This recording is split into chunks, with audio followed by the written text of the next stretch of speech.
இன்னும் 3 மாதங்கள் கூட இல்லை சட்டப்பேரவை தேர்தலுக்கு. மிகப்பெரிய ஒரு எதிர்பார்ப்போடு இந்திய துணைக்கண்டம் காத்திருக்கின்றது.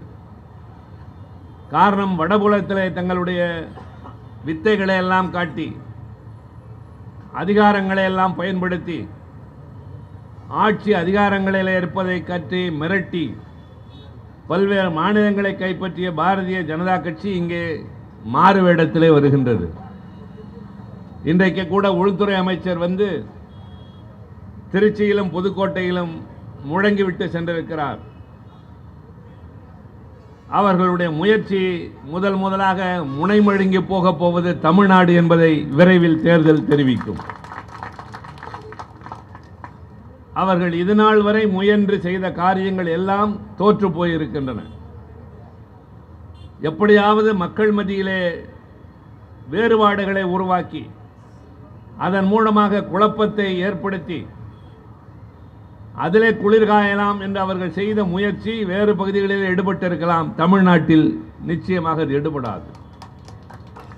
இது பெரியாருடைய கொள்கையில் அண்ணா கண்ட இயக்கத்தின் மூலமாக தலைவர் கலைஞர் அவர்களால் கட்டி காப்பாற்றப்பட்டு இன்றைக்கு இவர்களுடைய ஓர் உருவாக நம்மை வழிநடத்தி கொண்டிருக்கின்ற தளபதி அண்ணன் மு.க. ஸ்டாலின் அவர்களால் பாதுகாக்கப்படுகின்ற மாநிலம் இது.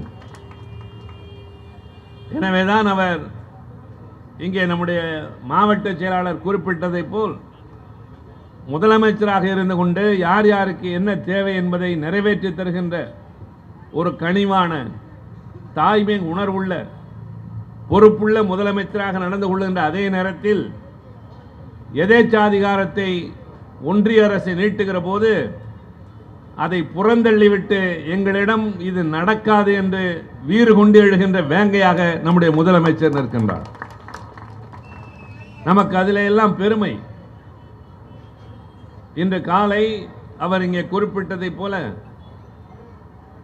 ஒரு காலத்தில் மாணவர் போராட்டம் இந்தியை எதிர்த்து மிகப்பெரிய போர்க்களத்தை கண்ட நேரத்தில் அதனுடைய முன்னணி தளகர்த்தராக இருந்த அறிஞர் அண்ணாவின் அன்பை பெற்ற தலைவர் கலைஞருடைய மிகப்பெரிய நம்பிக்கைக்கு பாத்திரமான இன்றைய தலைவர் தளபதி அண்ணன் ஸ்டாலின் அவர்களுடைய மனதிலே தனியான மரியாதையை பெற்ற என் போன்றவர்கள் கல்லூரியிலே படிக்கிற காலத்தில் எங்களுக்கு முன்னோடியாக இருந்து வழிநடத்திய அண்ணன் எல் கணேசன் அவர்கள் மறைந்து விட்டார் என்ற செய்தி. நான் அதிர்ச்சி அடைந்து நிலை குலைந்து உட்கார்ந்திருந்தேன். காரணம், அவரோடு எங்களுக்கு 50 ஆண்டுகளுக்கு மேலாக நெருக்கம். ஒரு காலத்தில் அவர் எங்களுக்கு கதாநாயகனைப் போல மேடைகளில் அவர் முழங்குவதும் மாணவர்களை வழிநடத்துவதும் இயக்கத்தினுடைய கொள்கைகளை நாடாளுமன்ற சட்டமன்றத்திலே உறுப்பினராக இருந்த நேரத்திலே அவர் எடுத்து வைத்த பாங்கும் எந்த நேரத்திலும் எதற்கும் அஞ்சாத வீரமும் எங்களை எல்லாம் கவர்ந்திருக்கிறது. அன்பு காட்டுவதில் அவருக்கு நிகர் யாரும் இல்லை. அறிஞர் அண்ணா அவர்கள்தான் இந்திய துணைக்கண்டத்திலே முதலாக ஒரு புதிய தத்துவத்தை சொன்னார். ஒரு கட்சியில் இருக்கிறவர்கள் தலைவர்கள் தொண்டர்கள் என்று இருந்த நிலைமையினை மாற்றி தொண்டர்களை ஊழியர்கள் என்று அழைத்த அந்த நிலையினை மாற்றி செயல் வீரர்கள் என்று அழைப்பதோடு மாற்றி முதலாக அண்ணா அவர்கள் தான் சொன்னார்கள், தம்பி, ஒரு தாயின் மணிவயிறு இத்தனை குழந்தைகளை சுமக்க முடியாது என்ற காரணத்தால் நாம் எல்லாம் பல தாய் வயிற்றிலே பிறந்திருக்கிறோமே தவிர ஆனால் ஒரு தாய் வயிற்ற பிள்ளைகள் என்று அண்ணனாய் தம்பியாய் வாழ அண்ணா பழகி தந்தார். அதை கலைஞர் கட்டி காப்பாற்றியதை போல இன்றைய முதலமைச்சர் அந்த உணர்வை கல்லூரியிலே படிக்கிற காலத்தில் எங்களுக்கு ஊட்டியவர் அண்ணன் எல்ஜி அவர்கள். அவர் மறைந்த செய்தி அறிந்து என்னுடைய காலை நிகழ்ச்சிகளை எல்லாம் நான் ரத்து செய்து விட்டேன். ஆனால் செங்குன்றம் பகுதியிலே எவ்வளவு எழுச்சியோடு இந்த கூட்டம் ஏற்பாடு செய்யப்பட்டிருக்கும் என்பது எனக்கு தெரியும். சுதர்சனமும் தலைமை கழகத்திடம் பேசினார், நானும் தலைவரோடு பேசினேன். அங்கே சென்று கலந்து கொண்டு விட்டு எப்படியாவது சென்னைக்கு நீங்கள் சென்று அந்த கூட்டத்தில் கலந்து கொள்ளுங்கள் என்று சொன்னார். நான் சுதர்சனத்திடம் சொன்னேன், அது என்னுடைய கடமை அங்கு செல்வது. இங்கு வந்து நின்று உங்களிடம் பேச வேண்டியது எனக்கு இருக்கிற மிகப்பெரிய பொறுப்பு. ஒத்துக்கொண்ட கூட்டத்தை ஏதாவது காரணம் சொல்லி ரத்து செய்வதில் எங்களுக்கு உடன்பாடு இல்லை. இத்தனை ஆயிரம் மக்களை ஒரு இடத்திலே கூட்டி வைத்திருக்கிறார்கள், பெரிய விளம்பரங்களை செய்திருக்கிறார்கள். இந்த இடத்துல இன்றைக்கு கழகத்தின் பிரச்சார கூட்டம் நடைபெறும் என்று சொல்லி இருக்கிற போது பேச வருகிறவர்கள் காரணத்தை சொல்லி வராமல் இருந்தால் அதை போல ஒரு மாபெரும் குற்றம் எதுவும் இல்லை. எனவே நான் சொன்னேன், தஞ்சையிலிருந்து விமானம் கிடைக்கவில்லை என்றாலும் கார் வழியாக நான் சாலையிலேயே வந்து சேருகிறேன் என்று சொன்னேன். ஆனால் எனக்கு நல்ல வேளையாக மாலையில எதிர்பாராமல் அந்த நேரத்தில் விமானமே கிடையாது, அதில் இடமும் கிடையாது. திடீரென்று ஒரு விமானம் இன்றைக்கு புறப்படுவதாக சொல்லி ஒரு இடம் இருப்பதாக சொன்னார்கள். அதில் பறந்து வந்து இப்போது உங்கள் முன்னால் நான் நின்று கொண்டிருக்கிறேன். உரிய நேரத்தில் வந்துவிட்டோம் என்ற ஒரு மன நிறைவு. அங்கே சென்று அவருக்கு அஞ்சலி செலுத்திவிட்டு வந்தோம்.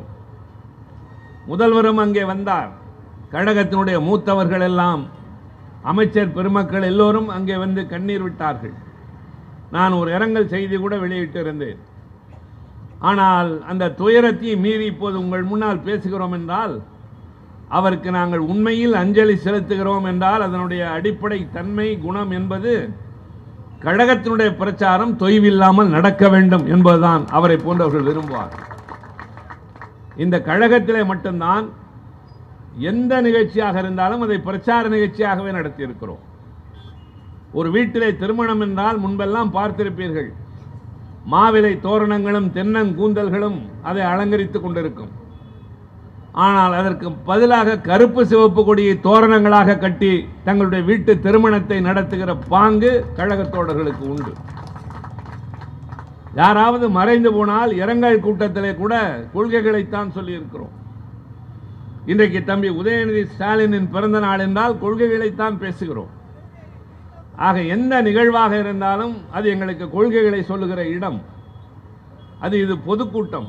நான் முதலிலே சொல்லிவிடுகின்றேன், இந்த கூட்டம் எங்களுடைய கட்சிக்காரர்களை மட்டும் வைத்து நடத்துகிற கூட்டம் அல்ல. என்றால் அதை நாங்கள் ஒரு அரங்கத்திலே நடத்தியிருப்போம். சுதர்சனம் எதிர்கால திட்டங்களை விளக்கியிருப்பார், வியூகத்தை உங்களுக்கு எப்படி என்று வகுத்து காட்டியிருப்பார். ஆனால் இன்றைக்கு நாங்கள் துண்டு பிரசுரங்கள் அச்சடித்து விநியோகம் செய்திருக்கிறோம். கடைகள் எல்லாம், வீடுகள் எல்லாம், தெருக்கள் எல்லாம், சாலையில் போகிற வருகிறமெல்லாம் இந்த துண்டு பிரசுரம் சென்று சேர்ந்திருக்கும். ஆங்காங்கே விளம்பர சுவரொட்டிகள், இதுபோல பதாகைகள் என்ன சொல்லுகிறது? இன்று மாலை திமுக பொதுக்கூட்டம், இளைஞரணியின் செயலாளருடைய பிறந்த நாளாக கொண்டாடுகிறோம், எல்லோரும் வாருங்கள்,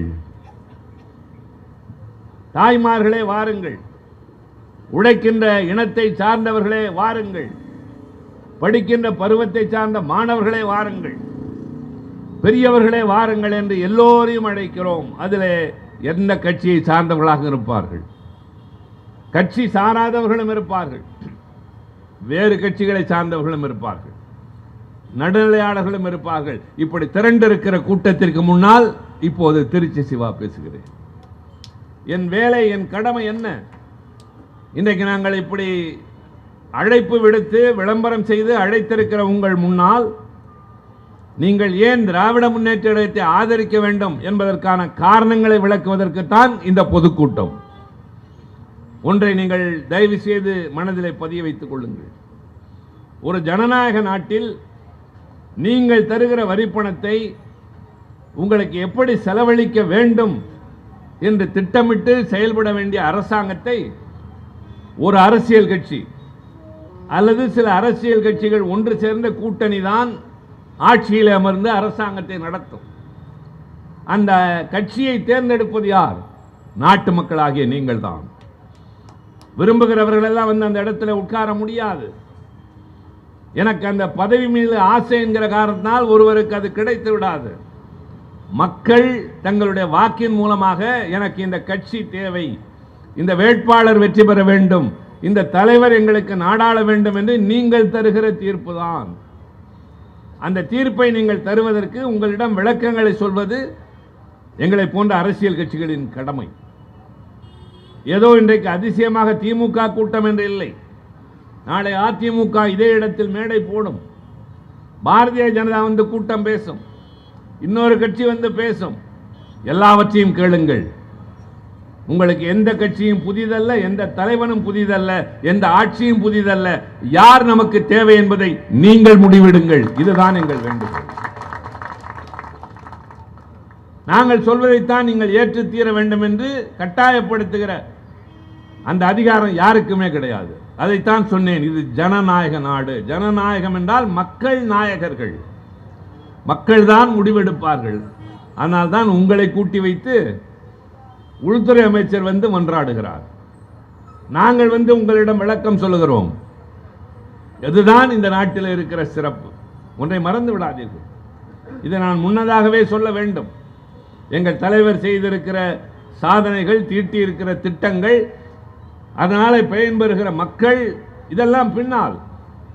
அதற்கு முன்னால் நீங்கள் யார் என்பதை தயவு செய்து உணருங்கள். ஒரு காலத்தில் இந்த நாடு பல்வேறு அரசர்களால் ஆளப்பட்டிருக்கின்றது. ஒரு காலத்தில் டச்சுக்காரர்கள் வந்தார்கள், போர்ச்சுகீசியர்கள் வந்தார்கள், பிரெஞ்சுக்காரர்கள் வந்தார்கள், பிரிட்டிஷார் வந்தார்கள், பின்னாளில் முகலாயர்கள் ஆண்டார்கள்.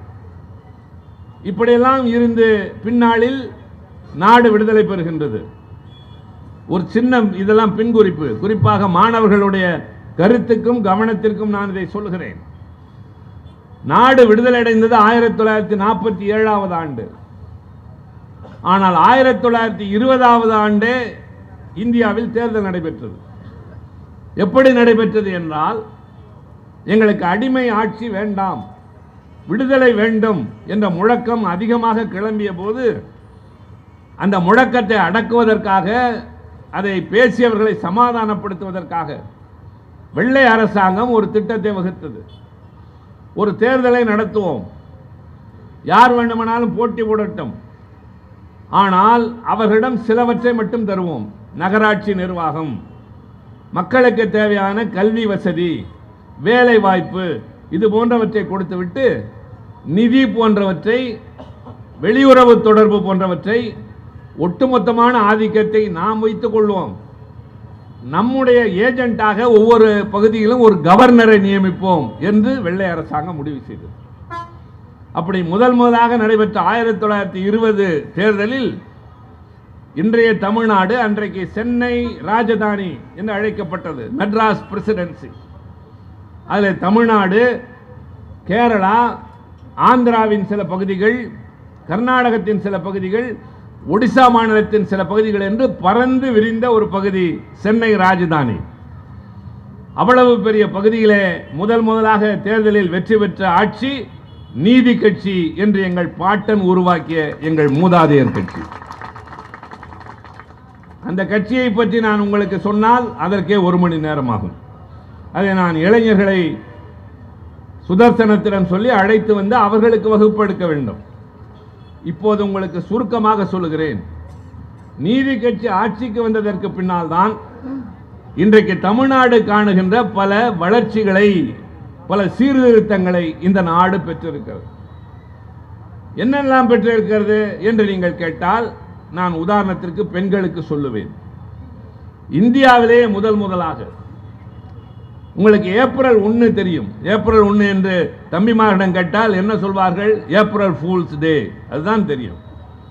ஆனால் 1921 ஆண்டு நீதி கட்சி ஆட்சியில் இருந்தபோது ஏப்ரல் 1ஆம் தேதி முதலாக இந்தியாவில் பெண்களுக்கு ஓட்டுரிமை தந்த கட்சி நீதி கட்சி. அது மட்டுமல்ல, படிப்பும் வேலையும் ஒரு பிரிவினருக்கு மட்டுமே என்று இருந்ததை மாற்றி எல்லோருக்கும் அதை பிரித்து தர வேண்டும் என்று இடஒதுக்கீடை கொண்டு வந்தது நீதி கட்சியின் ஆட்சி. இந்த பேருந்து போகிறது, யார் வேண்டுமானாலும் ஏறலாம், காசு கொடுத்தால் டிக்கெட் தருவார்கள். அது விடியல் பயணம் என்ற பேருந்தாக இருந்தால் மகளிர் அதில் ஏறி பயணம் செய்யலாம். உங்கள் கட்டணத்திற்கான பணத்தை முதலமைச்சர் ஸ்டாலின் உங்கள் அண்ணனாக இருந்து அவர் ஏற்றுக்கொள்கிறார். அது இலவச பயணமே அல்ல. இல்லாவிட்டால் போக்குவரத்து கழகம் நஷ்டத்திலே போய்விடும். அதற்கான கட்டணத்தை நீங்கள் பயணம் செய்கிற போது ஒரு பயணச்சீட்டு அதில் சைபர் என்று போட்டிருக்கும். ஆனால் அந்த கட்டணத்திற்கான தொகை தமிழக அரசால் போக்குவரத்து துறைக்கு செலுத்தப்படும். நான் நாடாளுமன்ற உறுப்பினர், நான் ரயிலில் ஏறி எங்கு வேண்டுமானாலும் செல்லலாம். முன்பதிவு மட்டும்தான் செய்வேன், காசு கொடுத்து டிக்கெட் வாங்குவதில்லை. அது இலவசம் ஓசி என்பது அல்ல. என் பயணத்துக்கான கட்டணத்தை நாடாளுமன்ற விவகாரத்துறை ரயில்வே துறைக்கு செலுத்திவிடும். இப்பொழுது மாணவர்களுக்கு பஸ் பாஸ் தருகிறோம் என்றால் உங்கள் பிள்ளைகள் பள்ளிக்கூடம் போவதற்கான கட்டணத்தை தமிழ்நாடு அரசு போக்குவரத்து கழகத்திற்கு தரும். விவசாயிகளுக்கு இலவச மின்சாரம் என்றால் அது எடுத்து இலவசமாக தருவது அல்ல. மின்சார வாரியத்திற்கான பணத்தை தமிழ்நாடு அரசு விவசாயிகளுக்காக தரும், நெசவாளர்களுக்கு தரும். இப்படி தருகிறோம் என்று சொன்னால் இந்த செலவை எல்லாம் எப்படி சரி கட்டுவது? உங்களிடமிருந்து வரி வசூலிக்க வேண்டும். ஆனால் வரியும் வசூலிக்காமல் உங்களுக்கு சலுகைகளையும் திட்டங்களையும் மட்டுமே தருகிற ஆட்சிதான் மக்களுக்கான ஆட்சி என்பதற்கு இலக்கணம் திராவிட மாடல் ஆட்சி. அண்ணா சொல்லி தந்த தாரக மந்திரம் ஏழையின் சிரிப்பில் இறைவனை காண்போம். இப்போது நான் சொல்ல வந்தது, இந்த பேருந்தில் யார் வேண்டுமானாலும் ஏறலாம், காசு கொடுத்தால் பயணச்சீட்டு தரப்படும், செல்லுகிற இடத்திற்கு போகலாம். ஆனால் நண்பர்களை தெரிந்து கொள்ளுங்கள், ஒரு காலத்தில் பயணச்சீட்டுக்கு முன்னால் பின்னால் அச்சடிக்கப்பட்டிருக்கும். என்ன தெரியுமா? இந்த பேருந்தில் பஞ்சமர்கள் பயணம் செய்யக்கூடாது. நீங்கள் காசு கொடுத்தாலும் சரி, தாழ்ந்த வகுப்பினர் என்றால் பேருந்திலே பயணம் செய்யக்கூடாது என்று ஒரு நிலை இந்த நாட்டில் இருந்த போது, நீதி கட்சி ஆட்சிக்கு வந்தவுடன் அது மாதிரி எந்தெந்த பேருந்திலே பஞ்சமர்கள் பயணம் செய்யக்கூடாது என்று சொல்கிறார்களோ அவர்களுடைய லைசன்ஸ் ரத்து செய்யப்படும் என்று அந்த நிலையை மாற்றிய கட்சி எங்கள் பாட்டன் கட்சி. இன்னொன்றையும் சொல்லுகிறேன், தயவு செய்து நாளை காலை இங்க இருக்கிற டாக்டர், MS, MD, FRCS யார் வேண்டுமானாலும் இருக்கலாம், பெரிய மருத்துவமனையில் இருக்கிற டாக்டராக இருக்கலாம், போய் கேளுங்கள். தெரியுமா என்று கேளுங்கள். நிச்சயமாக தெரியாது. என்ன கேட்க வேண்டும்? நீங்கள் மருத்துவராக வேண்டும் என்றால் என்ன தகுதி? எல்லாருக்கும் தெரிந்ததுதான். 12வது படித்திருக்க வேண்டும், நீட் தேர்வு எழுத வேண்டும், இடஒதுக்கீட்டில் இடம் பெறலாம். அது இன்று இருக்கும் நிலை. ஆனால் ஒரு காலத்தில் இதே தமிழ்நாட்டில் ஒரு பிள்ளை டாக்டராக வேண்டும் என்றால் படிப்பு போதாது, அவர்களுக்கு சமஸ்கிருதமும் தெரிந்திருக்க வேண்டும் என்ற நிலை இருந்தது. சமஸ்கிருதம் யாருக்கு தெரியும்? ஒரு பிரிவினருக்கு மட்டுமே தெரியும். நீங்களும் நானும் படிக்கக்கூடாது, காதால் கேட்கக்கூடாது. ஆனால் அதை படித்தவர்கள் மட்டுமே டாக்டராக வேண்டும் என்றால் அவர்கள் மட்டுமே டாக்டராகி கொண்டிருக்க, நம்முடைய வீட்டில் இருக்கிறவர்கள் ஒன்று கம்பவுண்டராக வேலை பார்ப்பார்கள் அல்லது நோயாளியாக இருப்பார்கள். நான் இன்னொன்றையும் சொல்லுகிறேன், ரொம்ப கனமான செய்திகள் எல்லாம் அல்ல. அண்ணா சொல்வார், திமுகவினுடைய பொதுக்கூட்டம் என்பது மாலை நேரத்து பல்கலைக்கழகம் என்று சொல்வார். நான் சில செய்திகளை உங்களுக்கு சொல்லுகிறேன். இந்த நாட்டிலே ஒரு சட்டம் உருவாகிறது என்று சொன்னால் ஏற்கனவே இருந்த சட்டத்தில் திருத்தம் செய்வார்கள், அல்லது புதிய சட்டம் ஒன்று கொண்டு வருவார்கள், அதிலே ஒரு திருத்தம் செய்வார்கள். இப்போது நீதி கட்சி ஆட்சிக்கு வந்தவுடன் என்ன நடந்தது என்றால், மருத்துவ படிப்பிற்கு சமஸ்கிருதம் தேவை என்று இருந்ததல்லவா, அதில் ஒரே ஒரு சொல்லை சேர்த்தார்கள். என்ன சொல் தெரியுமா? மருத்துவர் ஆவதற்கு சமஸ்கிருதம் தேவை இல்லை. அந்த இல்லை என்கிற சொல்லை சேர்த்த காரணத்தினால் என் மகள் இன்றைக்கு டாக்டர். உங்களில் பலர் வீட்டு பிள்ளைகள் டாக்டர்கள். மறந்து விடாதீர்கள். இப்படியெல்லாம் சாதனை செய்த அந்த நீதி கட்சி பின்னர் மெல்ல மெல்ல மெல்ல நிலைமை மாறி 47 நாடு விடுதலடைந்து 1950 குடியரசாக மாறுகிறது. குடியரசு என்று சொன்னால் நம்மை நாமே ஆள்வது, நம்மில் ஒருவரை தேர்ந்தெடுப்பது. ஆக இந்த குடியரசு முறை வருகிற போது அதனுடைய அடிப்படை இலக்கணம் என்பது ஒரு அரசியல் சட்டம் வேண்டும்.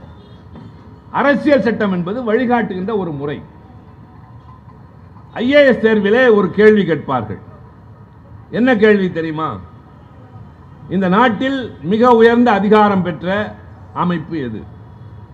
நம்பர் 1 குடியரசுத் தலைவர், நம்பர் 2 நாடாளுமன்றம், நம்பர் 3 உச்ச நீதிமன்றம், நான்காவதாக இதில் எதுவுமே இல்லை. இப்போது நான் இங்கே இருப்பவர்களை பார்த்து கேட்டால் ஆளாளுக்கு ஒன்று சொல்வார்கள், எதிரே இருக்கிறவர்களும் சொல்வீர்கள். எனக்கு அதுக்கு நேரம் இல்லை. எது உச்சக்கட்ட அதிகாரம் படைத்தது? குடியரசுத் தலைவர், நாடாளுமன்றம், உச்ச நீதிமன்றம், இது எதுவுமே இல்லை. ஒவ்வொருவரும் ஒன்று சொல்வார்கள். ஒன்று சொல்லுங்க.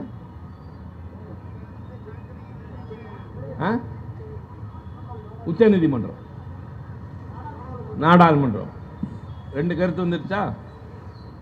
குடியரசுத் தலைவர், இப்படி வரும். இது எதுவுமே இல்லை. அரசியல் சட்டம் தான் உயர்ந்தது என்பது.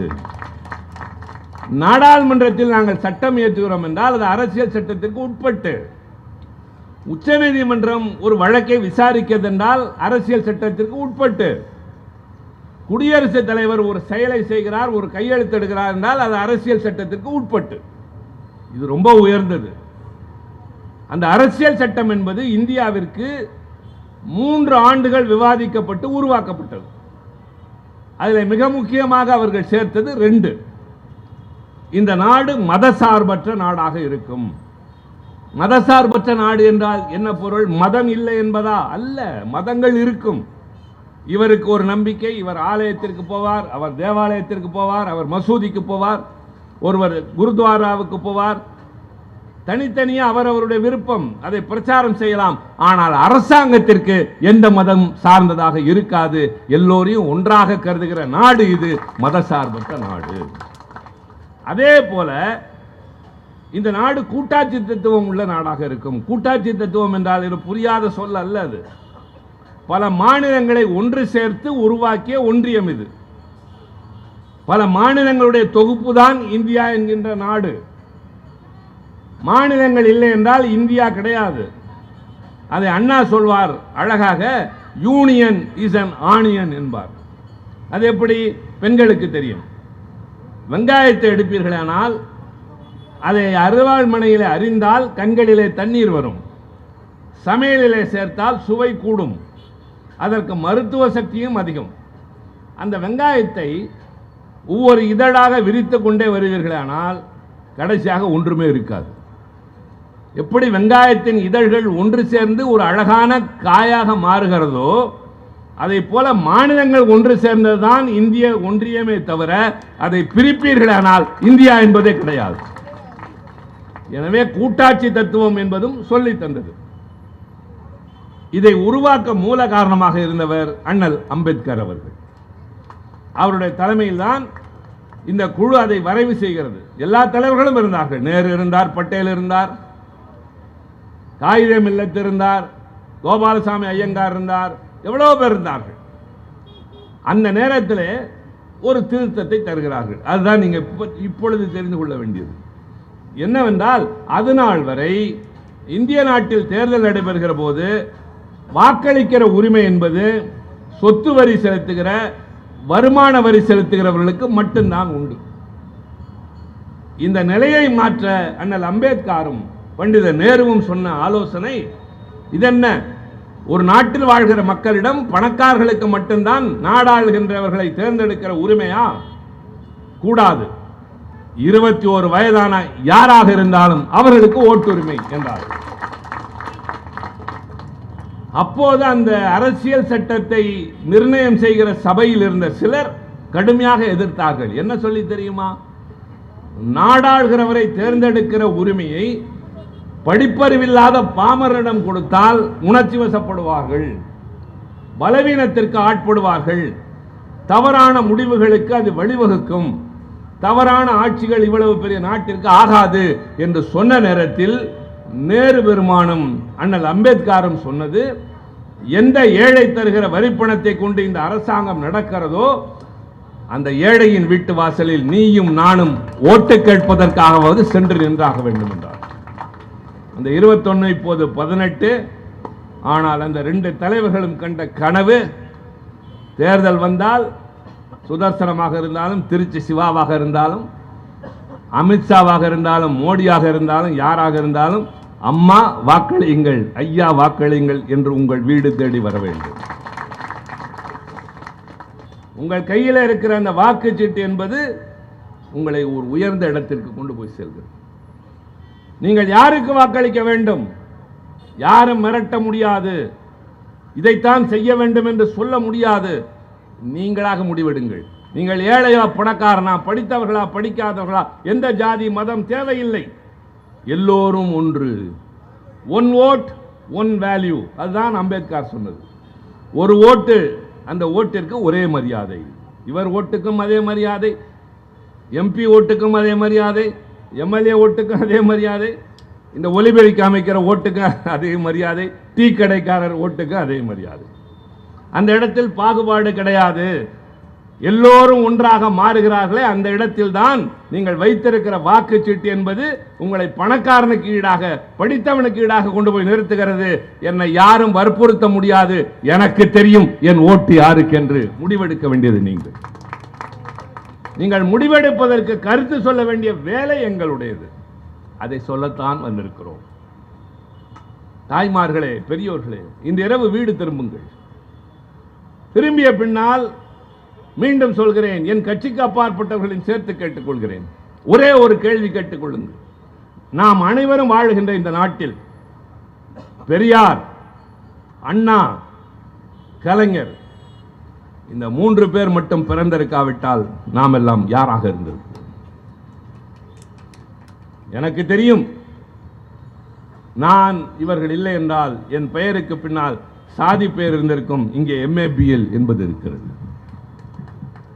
பல்கலைக்கழகத்தின் பட்டத்தை என் வீட்டில் இதுவரை யாரும் எனக்கு முன்னால் கனவில் கூட கண்டதில்லை.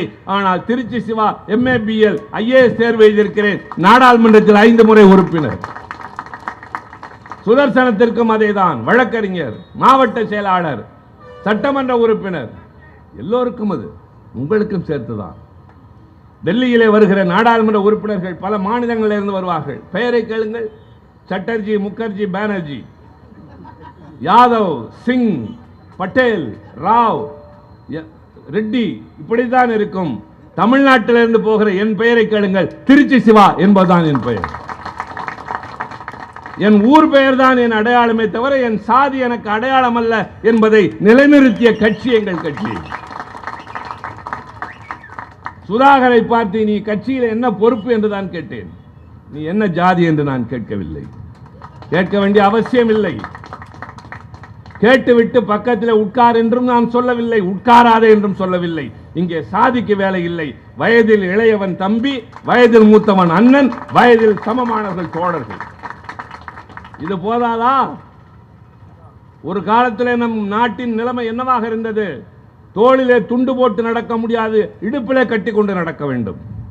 செருப்பை கையில் எடுத்துக்கொள்ள வேண்டும். ஆனால் திமுக மேடையில் தான் முதலாக மாலை அணிவிப்பதற்கு பதிலாக கைத்தறி ஆடை அணிவிக்க ஆரம்பித்தோம். 2 காரணங்களுக்காக. ஒன்று, கைத்தறி நெசவாளி பயன்பெறுவான், அணிவிக்கிற ஆடையும் பயன்பெறும். அதற்கும் அப்பாற்பட்டு யார் எந்த ஜாதி மதம் என்று பார்க்காமல் ஒருவர் இன்னொருவருக்கு தோளிலே துண்டணிந்து எல்லோரும் சமம் என்று காட்டுவதை செய்தவர்கள் நாங்கள். இடுப்பிலே கட்டிய துண்டை தோளிலே போட வைத்த கட்சி நாங்கள். இன்றைக்கு எல்லோரும் சமம், எல்லோரும் ஓர் குலம், எல்லோரும் ஓர் நிறை. எங்கள் ஆட்சி என்ன சொல்கிறது? திராவிட மாடல் ஆட்சி. அடிக்கடி தளபதி என்ன சொல்கிறார்? எல்லோருக்கும் எல்லாம். என்ன பொருள் அதற்கு? அண்ணா கட்சி உருவாக்கிய போது அதைத்தான் சொன்னார். இந்த திராவிட பூபாகத்தில் இருக்கிற எல்லா மக்களுக்குமான கட்சி என்று சொன்னதை போல அவர் சொல்கிறார் எல்லோரும் சமம். ஒருவருக்கு என்ன தருகிறோமோ அதுதான் இன்னொருவருக்கும். சுதர்சனம் சொன்னாரே உரிமை தொகை 1000 என்று, அது திமுக வீட்டில் இருக்கிற தாய்க்கு மட்டுமல்ல, அதிமுக குடும்பத்தை சார்ந்த தாய்க்கும் உண்டு. பாரதிய ஜனதா குடும்பத்தை சார்ந்த பெண்ணும் பேருந்திலே பயணம் செய்யலாம். எங்கள் திட்டங்கள் இவர் அவர் என்று பாகுபாடு பார்க்காது. இந்த நாட்டு மக்கள் இன்றைக்கு நாளைக்கு, அதைத்தான் அவர் சொன்னார்.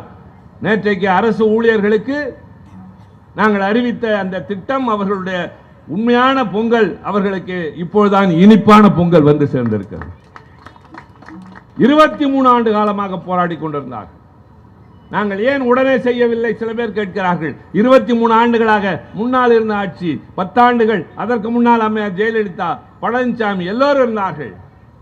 எங்களுடைய நிதிநிலையை சரி செய்து கொண்டு முதலமைச்சர் இன்றைக்கு அறிவித்திருக்கிறார். இப்போது பொங்கலுக்கு என்ன தருவீர்கள்? வழக்கம் போல் தருகிற அரிசி, சர்க்கரை, கரும்பு இவற்றோடு வீட்டுக்கு 3000 ரூபாய் தருகிறோம். நாளை நண்பர்களே, தமிழ்நாட்டில் இருக்கிற கல்லூரிகளில் படிக்கிற மாணவர்களுக்கு 10 லட்சம் மடிக்கணினிகள் தரப்போகிறோம். மடிக்கணினிகள் என்றால் லேப்டாப்.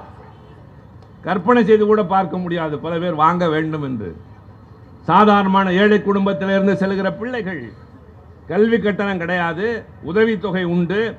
ஆனாலும் கூட இது போன்றவற்றை இன்றைய வளர்ந்திருக்கிற உலகத்தில் அது இல்லாமல் இயங்க, செல்லிடப்பேசி இல்லாமல் இருக்க முடியாது, மடிக்கணினி இல்லாமல் படிக்க முடியாது. அப்படி தவித்த மாணவர்களுக்கு 1 அல்ல 2 அல்ல, இன்றைக்கு பிறந்தநாள் கொண்டாடுகிற தம்பி உதயநிதி ஸ்டாலினுடைய துறையின் மூலமாக முதலமைச்சர் நாளைக்கு தொடங்கி தமிழ்நாடு முழுவதும் 10 லட்சம் மடிக்கணினிகளை தரப்போகிறோம். அரசு பள்ளியிலே படித்து கல்லூரியிலே சேர்கிற பெண்களுக்கு புதுமை பெண் திட்டம் மாதம் 1000. அதே போல இளைஞர்களுக்கு தமிழ் புதல்வன் திட்டத்திலே 1000. இது மட்டுமில்லை. இதெல்லாம் எதற்கு? அவர்களை ஏதோ ஏமாற்றுவதற்கல்ல, அவசியமான தேவைகளை பார்த்துக் கொள்வதற்கு, வீட்டில் இருக்கிற பெற்றோரை வதைக்காமல் இருப்பதற்கு. பல குடும்பங்கள் இன்றைக்கு பிள்ளைகளை காலையிலே பள்ளிக்கு அனுப்பிவிட்டு நிம்மதியாக வேலைக்கு போகிறார்களே, ஏன்? என் பிள்ளை பட்டினி கிடக்காது என்ற நம்பிக்கை. இன்னொன்றையும் தெரிந்து கொள்ளுங்கள். ஒரு காலத்தில் முதலாக பிட்டி தியாகராயர், இந்த நீதி கட்சியை சேர்ந்தவர் தான் சென்னை மாநகராட்சி மன்றத்தினுடைய தலைவர். அப்ப மேயர் கிடையாது, பிரசிடென்ட். சென்னை மாநகராட்சி மன்றத்தினுடைய தலைவர். அவருடைய அந்த பொறுப்பு காலத்திலே தான் சென்னை மாநகராட்சிக்கு உட்பட்ட பள்ளிகளில் எல்லாம் மதிய உணவு தர ஆரம்பித்தார். அது எதனால் என்றால் ஏழை குடும்பங்களை மனதில் வைத்து. இதெல்லாம் சொல்லப்போ எனக்கு நிறைய வந்து கொண்டே இருக்கும். ஒரு காலத்தில் கடற்கரையில் இருந்த குடிசைகள் எல்லாம் எரிந்து கொண்டிருந்தன. கோடை காலம் வந்தால் எல்லோரும் வயிற்றில் நெருப்பை கட்டி கொண்டிருப்பார்கள். அண்ணா ஆட்சிக்கு வந்தவுடன் அந்த வீடுகளை எரியாத வீடுகளாக, ஆஸ்பெஸ்டாஸ் வீடுகளாக மாற்றினார். கலைஞர் முதல்வரானவுடன் அதுவும் தேவையில்லை என்று அடுக்குமாடி குடியிருப்புகளாக மாற்றி எல்லோரையும் உயர்ந்த இடத்துல கொண்டு போய் உட்கார வைத்தார். இன்றைக்கு நரேந்திர மோடி அவர்களுடைய ஆட்சியிலே 2030-35க்குள் எல்லா கிராமங்களுக்கும் மின்சார வசதி என்கிறார்கள். நான் பாரதிய ஜனதா கட்சி தோழர்களுக்கு அன்போடு தெரிவித்துக் கொள்வேன், 1971லேயே தமிழ்நாட்டின் அனைத்து கிராமங்களுக்கும் மின்சாரம் கொடுத்து விட்டோம். எல்லா சாலைகளையும் இணைத்து விட்டோம். எல்லா ஊர்களுக்கும் நாங்கள் குடிநீர் கொடுத்து விட்டோம். மருத்துவமனைகள் திறந்து விட்டோம். ஆரம்ப மருத்துவமனைகள் உண்டு.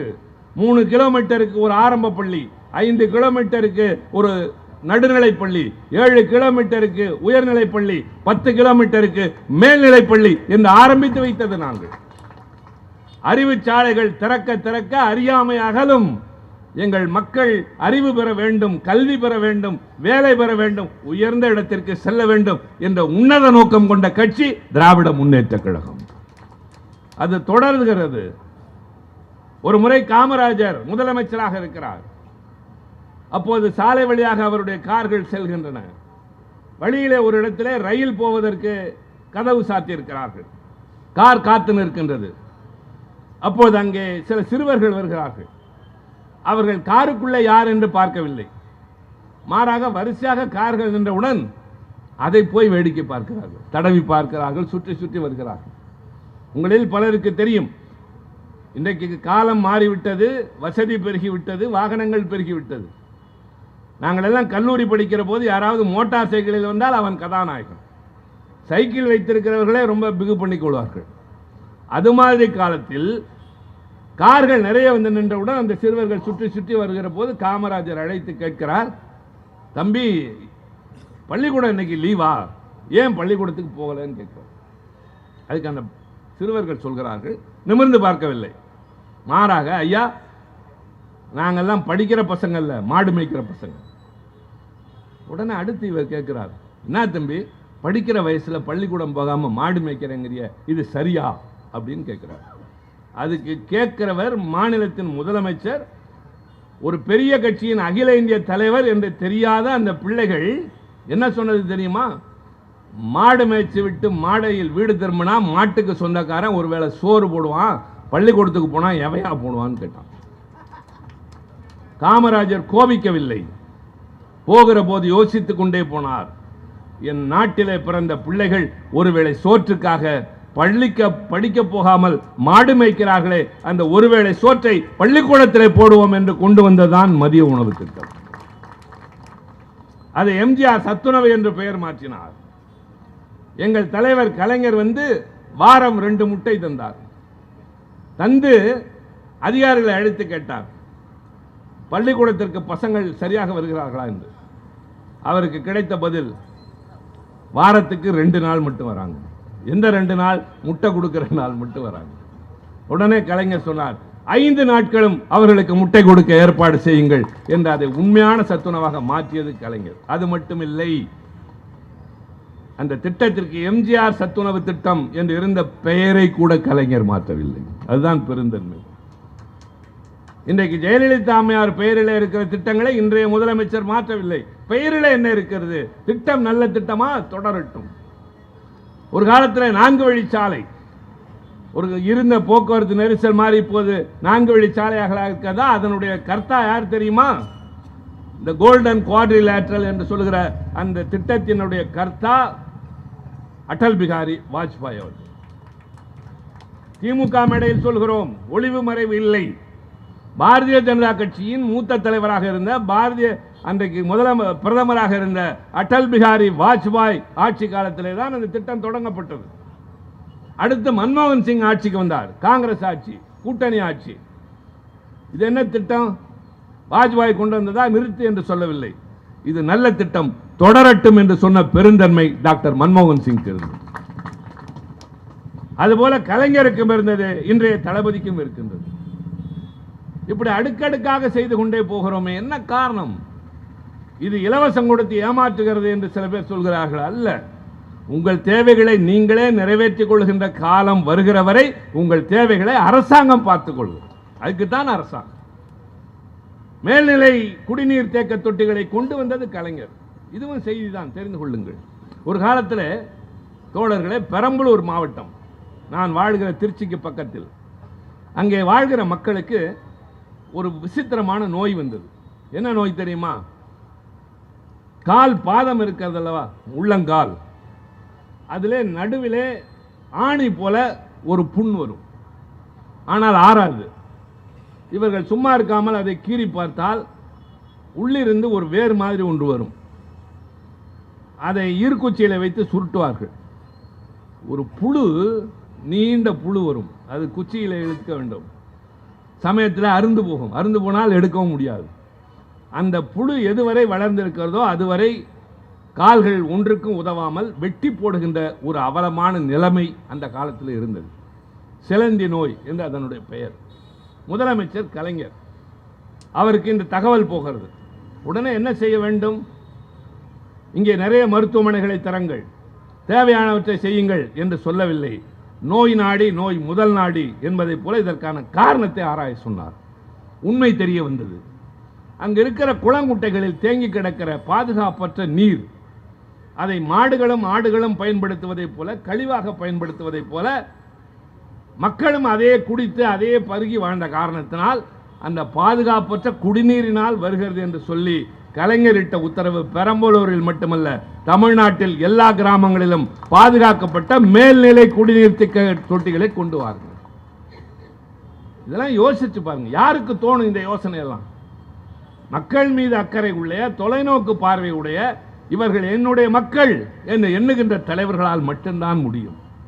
அவர்கள் வெளியில் வந்த காரணத்தால் தான் இங்கே சுதர்சனம் சொன்னதை போல நாடாளுமன்றத்தில் திருநங்கையர்களுக்கு என்று நான் ஒரு தனிநபர் மசோதா கொண்டு வந்து 45 ஆண்டு கால சரித்திரத்தை முறியடித்து அதை நிறைவேற்றியது நாடாளுமன்றத்தில். கேட்டார்கள் எப்படி என்று, நான் கலைஞரின் தம்பி என்று சொன்னேன். ஒரு பெண்கள் தினம் மார்ச் 8, எல்லோரும் உரிமை குரல் எழுப்பிக் கொண்டிருந்தார்கள். இடஒதுக்கீடு கேட்டார்கள். என் முறை வந்தது. 1 நிமிடம் பேச உனக்கு அனுமதி என்றார்கள். 1 நிமிடத்தில் என்ன பேசுவது? பேச வேண்டும். நாடாளுமன்றத்தில் இப்படி நினைத்த நேரத்துக்கெல்லாம் பேச முடியாது. கொடுக்கிற நேரம் 1 மணி 1 நிமிடம் 2 நிமிடம் 3 நிமிடம் 5 நிமிடம், சில நேரங்களில் தான் கொஞ்சம் அதிகமாக கிடைக்கும். அந்த 1 நிமிட நேரத்தில் நான் என்ன சொன்னேன் தெரியுமா? இந்த அரசாங்கம் இந்த உலக மகளிர் தினத்தின் போது பெண்களுக்கு ஏதாவது பரிசு தர விரும்பினால் அவர்கள் தவிர்க்க முடியாமல் பயன்படுத்துகிற சானிட்டரி நாப்கின்களுக்கு ஜிஎஸ்டியில் இருந்து வரி விலக்கு தாருங்கள் என்று சொன்னேன். எல்லோரும் கரவொலி எழுப்பினார்கள். நல்ல யோசனை என்றார் அவையின் தலைவர் வெங்கையா நாயுடு. அரசாங்கத்தில் இருந்து நிதியமைச்சர் என்னை அழைத்து சிரித்துக் கொண்டே சொன்னார், நல்ல யோசனை தான், எதிர்க்கட்சியாக இருந்து சொன்னாலும் ஏற்றுக்கொள்கிறோம் என்று சொல்லி பெண்களுக்கான அந்த நாப்கின்களுக்கு வரி விலக்கு செய்யப்பட்டது. என்னிடம் கேட்டார்கள் சில பேர், அது எப்படி நீங்க போய் இதை பேசுனீங்க? ஏன் நான் பேசக்கூடாதா? இல்லை, பெண்களே கூச்சப்படுகிற விஷயம், கடைக்கு போய் இதை வாங்கி வா என்று வீட்டில் இருப்போட சொல்ல மாட்டார்கள், நீ போய் நாடாளுமன்றத்தில் பேசினாயே. நான் சொன்னேன், பெண்ணுக்கு துன்பம் விளைவிக்கிறவன் ஆண் அல்ல, பெண்ணின் துன்பத்தை உணர்ந்தவன் தான் ஆண்மகன். நான் பெண்களோடு பிறந்தவன், பெண் பிள்ளைகளை பெற்றவன், அவர்கள் படுகிற துன்பம் எனக்கு தெரியும். பீகார் போன்ற பகுதிகளில் ஆரோக்கியமற்றவற்றை அவர்கள் பயன்படுத்திய காரணத்தால் ரொம்ப பாதகமான நோய்களுக்கு ஆளாகி அதன் மூலமாக உயிரிழக்கிற அபாயம் எல்லாம் உண்டு.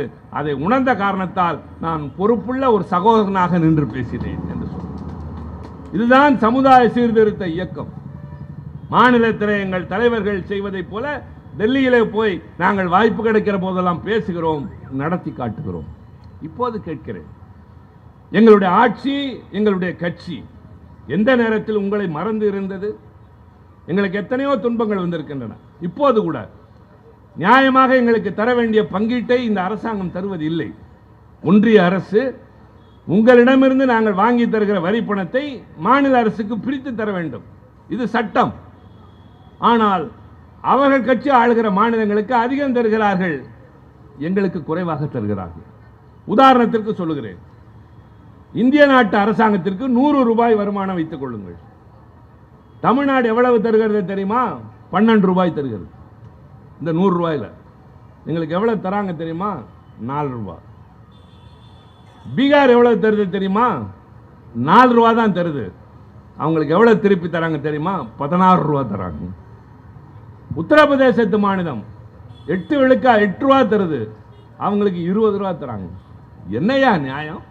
நான் அதிகமாக தரேன், எங்களுக்கு குறைச்சி தரீங்க, அவங்க குறைவாக தராங்க, அள்ளி தரீங்களேன்னு கேட்டால் பதில் இல்லை. இப்போ நீங்கள்லாம் நினைக்கலாம், நான் வரியெல்லாம் தர்றது இல்லைங்க, எனக்கு அதெல்லாம் ஒன்றும் தெரியாது. பெரும்பாலும் அதான கருத்து. வரினா வருமான வரி அலுவலகத்துக்கு போகணும், இன்கம் டேக்ஸ் கட்டணும், அப்புறம் பேன் இதெல்லாம் இருக்கும். அதை கிடையாது. இப்போ இந்த கூட்டம் முடிஞ்சு நீங்கள் போகிற வழியில் ஒரு தேநீர் கடையில் போய் ஒரு டீ கேளுங்க. எதிராக அந்த தேநீரில் இருக்கிற டீ தூள், அதற்கு ஒரு விலை உண்டு. அந்த விலையோடு சேர்த்து ஒரு வரியும் வரும்.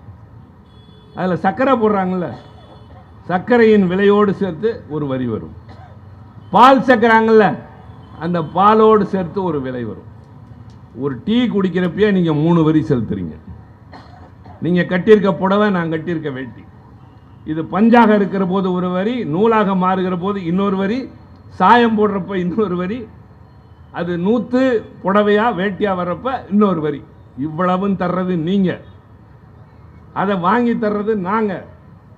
ஆனா உங்களுக்கு திருப்பி செய்ய எங்களுக்கு திட்டத்துக்கு பணம் தான் கேட்டா முடியாதுன்னு சொல்ற ஒரு ஆட்சி அங்க இருக்கு. அந்த ஆட்சி நடத்துறவங்க தமிழ்நாட்டுக்குள்ள நுழையலாமான்னு நீங்க தான் தீர்மானிக்கணும்.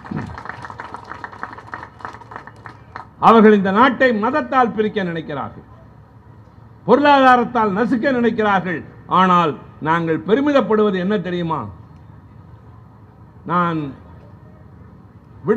அவசர நிலை காலத்திலிருந்து தளபதி அவர்களோடு இணைந்தே நடக்கிறவன், இளைஞரணி தொடங்கிய காலத்திலிருந்து அவரோடு இருக்கிறவன்.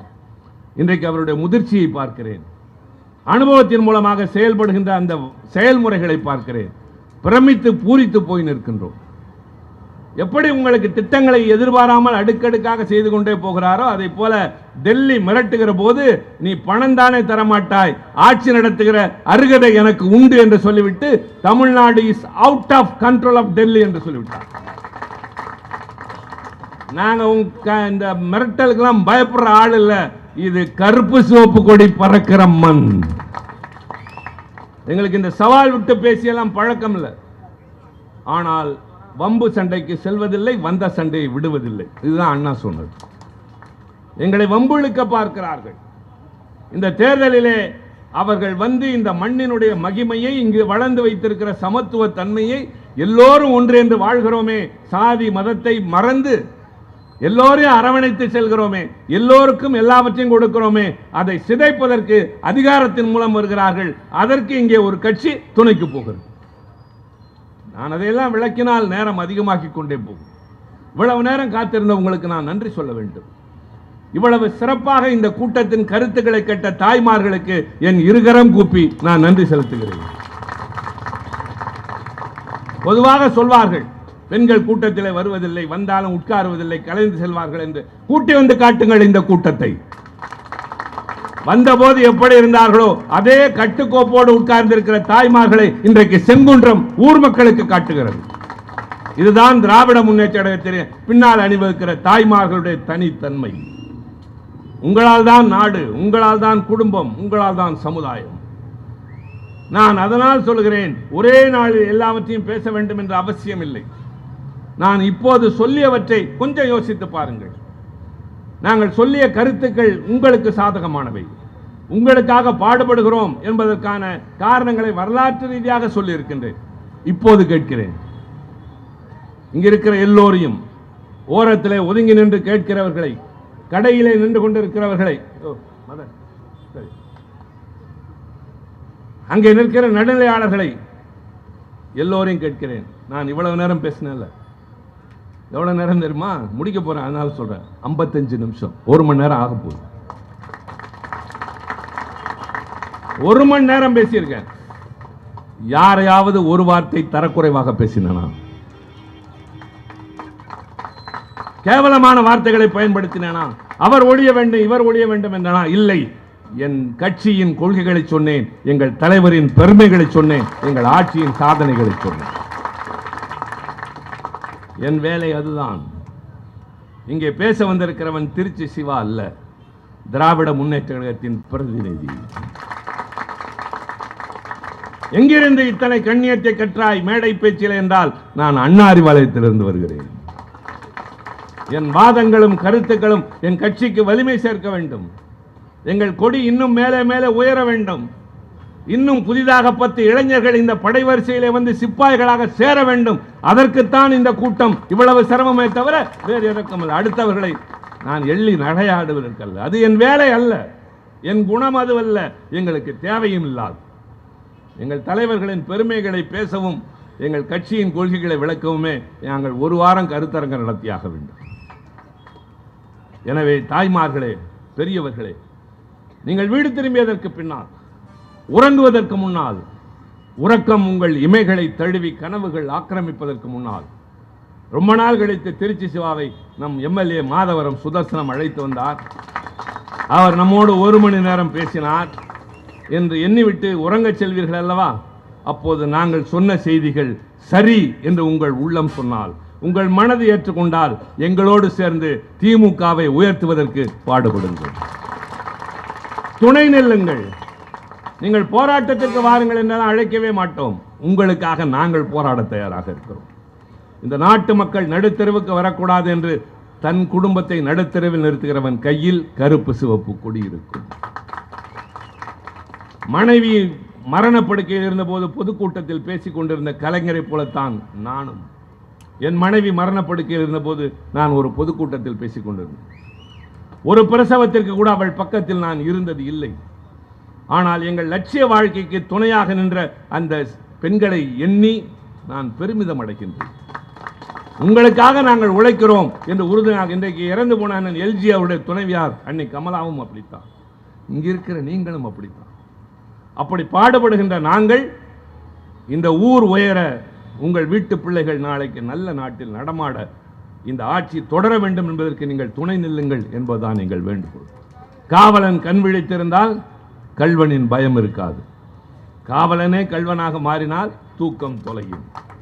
முன்பிருந்த ஆட்சி காவலன் கள்வனாக இருந்த ஆட்சி. இப்போது இருக்கிற ஆட்சி இரவு பகலாக விழித்து காவல் காக்கிற தளபதி மு.க. ஸ்டாலின் ஆட்சி.